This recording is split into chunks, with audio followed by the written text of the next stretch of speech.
Naushad Siddiqui Humayun কবিরকে challenge, কেন্দ্রীয় নিরাপত্তা ছেড়ে রাজ্য সরকারের থেকে নিরাপত্তা চান। যদি এতটুকু বিবেকবোধ আর মনুষ্যত্ব থাকে, অমিত শাহর অধীনস্থ সিআরপিএফ আপনার পাহারায় থাকতে পারে না। সারা বছর থাকি না, হঠাৎ একটা বাঁশি চিহ্নে দাঁড়িয়ে গেলাম, হঠাৎ একটা খাম চিহ্নে দাঁড়িয়ে গেলাম। সারা বছর পাত্তা নেই, মানুষের বিপদে আপদে নেই, বড় বড় ভাষণবাজি দিচ্ছে। আমি চ্যালেঞ্জ করছি আপনাকে, শুনুন, যারা যারা সংখ্যালঘুদের নেতা বলে নিজেদের দাবি করে, আমার চ্যালেঞ্জ, এখানে মিডিয়া আছে, তথাকথিত নেতা আব্বাস উদ্দিন ওয়েসি, নওশাদ সিদ্দিকী আর হুমায়ুন কবির, যেই সিআরপিএফ অমিত শাহকে পাহারা দেয়, সেই সিআরপিএফ আসাদুদ্দিন ওয়েসি, নওশাদ সিদ্দিকী, হুমায়ুন কবিরকে পাহারা দেয়।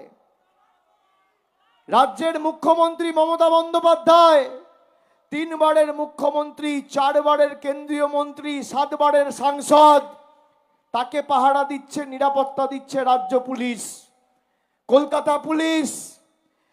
আর হুমায়ুন কবির, কংগ্রেস নেতা অধীর চৌধুরী, এদের পাহারা দিচ্ছে কে? অমিত শাহর সিআরপিএফ। ডিলটা কি দাদা? ডিলটা কি? আমি চ্যালেঞ্জ করছি, এতটুকু মনুষ্যত্ব, বিবেকবোধ যদি এদের মধ্যে থাকে, যেভাবে আমাদের অপমানিত করেছে, বাংলাদেশি বলে দাগিয়েছে, নওশাদ সিদ্দিকী, হুমায়ুন কবিরকে চ্যালেঞ্জ, কেন্দ্রীয় নিরাপত্তা ছেড়ে রাজ্য সরকারের থেকে নিরাপত্তা চান।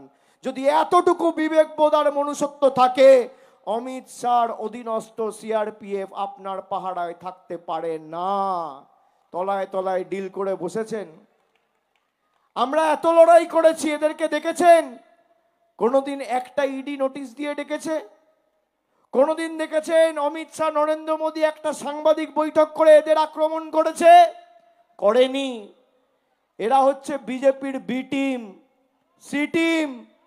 সিপিএম কে ভোট দেওয়া আর অন্য দলকে ভোট দেওয়া মানে সরাসরি বিজেপিকে ভোট দেওয়া। আগে ছিল বাম, এখন হয়েছে রাম।